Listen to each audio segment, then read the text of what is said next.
What's up, party people, and welcome back to another episode of NYC Foodways, your weekly food and culture discussion from the cultural capital of the world. My name is John, and this week's episode is dedicated to the survivors of Uruguayan Air Force Flight 571, who showed us all that when push really comes to shove, it is only those of us ready to do anything who will survive. Colonialism is a terrible and seemingly inescapable trait of humanity, and one of its legacies is the fusion, or more likely the forced adoption, of the colonizers' foodways by the colonized population. This is how our species came to be blessed with the hybridized foodway we know and I love beyond all measure as the Chinese bakery. This culinary style got its start in Hong Kong in the middle of the 19th century when Great Britain decided it was not up to Chinese people to decide whether or not Chinese people should have easy access to the cheap and life-ruining drugs that made British people rich. The Chinese bakery, a melding of British tastes and styles with Chinese food genius and, occasionally, ingredients, has spread worldwide, with a few sub-styles further branching off of it. There are a large number of Chinese bakeries in New York City, but they tend to be found concentrated in the city's Chinese neighborhoods, especially Manhattan's Chinatown, which can make figuring out which one to go to and what to order a bit of a challenge. But that's why you have me. Manhattan's Grand Street is my favorite food street in the city, and once this channel gets picked up, Munchies, I'm looking at you.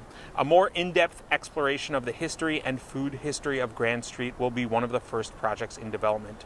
From the endangered cluster of kosher eateries near the eastern terminus of Grand, to right about Lafayette, where Soho rears its ugly head and Grand gets painfully lame and awful, you will find dozens, yes, literally dozens of NYC Foodways endorsed places to dine or get takeout, or buy produce, or fresh fish, or traditional Chinese tea. Not least among Grand Street's dining destinations is Harper's Bread House, located at 271 Grand at the intersection of Grand and Forsyth, and the subject of today's episode. If Harper sounds familiar to some of you, and it should, I've likely dragged you to it, brought you food from it, or talked at you about it before. This bakery holds a special place in my heart, as Harper's did a lot to keep me sane during the worst days of the pandemic shutdown. The shop had a few tables for eat-in dining during the before time, but the vast majority of its business has always been to go. So its doors stayed open when much of the city was shuttered and provided me with a beacon to walk to as I was living in Chelsea at the time, when there seemed little else to do but sit at home and freak out. And I'm not the only one that adores, or at least frequents the place. Its proximity to the subway and primo location at the crossroads of two main avenues gives it a ton of foot traffic, its prices attract all classes and ages, and its quality and variety are at the top of its class. I haven't visited Chinese bakeries outside of New York, but generally speaking on their representation in our fair city, most tend to sport variations on the same large menu, but each shop will typically have a specialty or unique characteristic which gives the ambitious metaphysical food and culture YouTuber a reason to visit them all. Some bakeries draw crowds for just a single item on the menu. Mei Lai Wa's pork bun, for example, which, between me and you, while delicious, is not even close to being the best in Chinatown, or the sponge cake at Cam Hing, which might indeed be the best. Harper's Bread House has a standout item too, but not one you'll find on any normie's cheap eats in NYC Chinatown list. And check this out. It's not actually Chinese, nor is it even baked. It's their onigiri. For those unfamiliar, onigiri is a Japanese food composed of rice formed into a triangle, typically molded around a filling and wrapped in seaweed. Whoever thought of serving freshly made onigiri at Harper's is a flippin' genius, because even if Harper's menu outside of the onigiri were to be discounted, and the shop located in some far-flung corner of the city, instead of right there by this train station, it would still be worthwhile to visit. Yes, they are just that good. They're the first thing one sees when they walk in, attractively lined up with their contents, which can number in the dozens and range from purple rice to teriyaki chicken to spicy salmon and everything in between, demarcated by helpful placards. Because so much product is turned over quickly by the hungry masses, these triangular wonder balls arrive to the customer freshly made, often warm, and lack the left out or unpleasant refrigerated taste of so many ready-to-buy onigiri available elsewhere. Harper's onigiri makers are the masters of the form. The rice is perfectly cooked and toothsome, the ratio of rice to filling is on point, the seasonings added to the mix are perceptible but not overwhelming, and everything is always fresh. The flavors of onigiri available to purchase vary, it would seem, by the hour, but in general you will find the standard Japanese options, which are great, plus a number of interesting Chinese ones such as 肉松 aka pork floss, and some completely out of left field ones like a bacon, egg, and cheese onigiri, which, I contend, considering that this is a Chinese bakery in Lower Manhattan serving Japanese food, is possibly the most New York City consumable imaginable. Love it.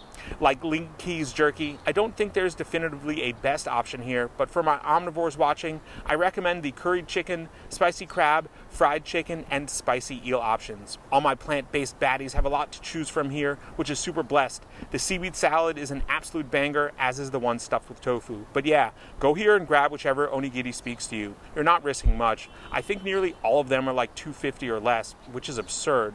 Pro tip, don't refrigerate these guys, as this will kill the flavor and texture. And don't be a nerd about it either. They're good to leave out on the counter from the time you get home until dinner.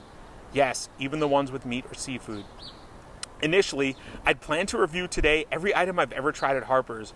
Considering the amount of onigiri talk already, and the fact that my list ultimately eclipsed 50 items, I'm just going to hit the NYC Foodways, yo, you should definitely try these at Harper's list, but take these words home and think it through. Everything here is good. Repeat, the menu runs far past 50 items and everything here is good. So let's begin. The onigiri, duh. 1 is a snack, 2 is lunch, and 3 is pure hedonism. The coconut tart. There are a few types of tarts on offer here. Side note, these are a legacy of Portuguese traders in Macau, but I like the coconut one best. The red bean bun. Shout out to Tori. Be aware, comrades, there are at least 2 items labeled red bean bun at Harper's. One is a traditional spherical bun stuffed with mildly sweet red bean paste, and it's great. But the real banger is shown here and is what could be more accurately called a red bean twist. The chicken and fish sandwiches. Tough on your macros, but easy on your taste buds. These things are far better than they have any right to be, considering they're made of like 5 ingredients. The bread cake, which is somehow neither but both, and so good. The baked pumpkin goods. Harper serves a couple superb pumpkin-filled pastries that are much more than meets the eye. The seasonal items. Harper's does a lot of seasonal baking, including well-crafted moon cakes for the Mid-Autumn Festival and a full suite of holiday specialties for Chinese New Year. Extremely badass, and this alone makes Harper's worth visiting at least a couple times a year. The red bean pie. I can't recommend the classic harried New Yorker's breakfast eaten while walking to the office, but time is the master, and this is the perfect one to make it happen with. The wife melon cookie. Great name and even greater taste. These are mini pies stuffed with a mix of winter melon and spices. The sweet plain bun is pretty nondescript by itself, but I double dare you to bring a dozen to Thanksgiving. A bit airier and sweeter than brioche, they are the perfect accompaniment to saucy dinners. We'll end the roundup, as is tradition, with dessert. Harper's cake slices are superb, light, and fluffy. Their flavor is much more nuanced than American versions of the same. I enjoy the matcha cake one. And did you see those prices? Some of my other devotionals have included the words along the lines of, this place is still cheap, but the pre-COVID prices were X, Y, and Z. I need not cop a similar plea here. Everything was, is, and I hope will continue to be extraordinarily inexpensive. The prices I posted with each item just now are contemporary, as in, I photographed them yesterday, myself. I don't know how they do it, but they do, and it's a beautiful thing. Something else I appreciate about Harper's is the sheer giftiness of everything here. The staff will expertly pack whatever you buy with the densest items at the bottom or in easy-to-carry boxes built to travel. So buy a bag full of whatever and bring it to someone you care about. Cool. So I'll wrap this one up pretty simply. What follows are 2 great ways to visit Harper's. Way the first. You're hungry, it's daytime, and you're working or passing through the part of Chinatown that is not yet overrun by the tourist masses, but is well served by public transport, namely the region centered around the Grand Street BD station. You stroll to Harper's and walk out $6 poorer, ready to eat your lunch on a bench across the street. The onigiri is still warm, and you devour it while watching kids play handball. A coconut tart is next, and both are washed down by a cup of coffee that is likely not single origin, but is certainly worth the single dollar you paid for it. Thusly refreshed, you continue on your day. Way the second. The weekend looms. You still haven't bought anything for the hosts of the upcoming event you and your person are going to Saturday night. But you heard about this incredible place with a funny name discussed on NYC Foodways, and you know what to do.